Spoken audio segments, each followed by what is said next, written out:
वळूयात पुढच्या बातमीकडे। याच संदर्भात बातमी आहे, कारण आज अंजली दमानिया रश्मी शुक्लांची भेट घेत आहेत। विष्णू चाटेला कारागृहात स्पेशल वागणूक का, असा सवाल अंजली दमानिया उपस्थित करतायत। अंजली दमानिया यांनी तसं ट्विटच केलं आहे। विष्णू चाटेला मुंबईच्या कारागृहात पाठवण्याची मागणीही अंजली दमानिया करतायत। पाहुयात अंजली दमानिया यांनी नेमकं काय ट्विट केलंय। विष्णू चाटे सारख्या गुन्हेगाराला जेलचा चॉईस, असा सवाल अंजली दमानियांनी उपस्थित केलाय।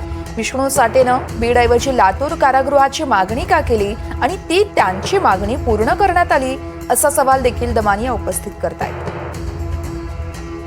हा आरोप समजाविरुद्ध नक्कीच नाही, याची नोंद घ्यावी, असं देखील यावेळेस अंजली दमानिया यांनी म्हटलंय। असे जेल आरोपी गुन्हेगार का मागतो, यासाठी दिलेलं कारण समजून घ्यावं। ही माहिती मिळाल्यावर मी नावांची चौकशी केली, ती आहेत असे मला सांगण्यात आलं, असं देखील अंजली दमानिया सांगतायत। नाती आहेत की नाही ते कन्फर्म करता येत नाहीये।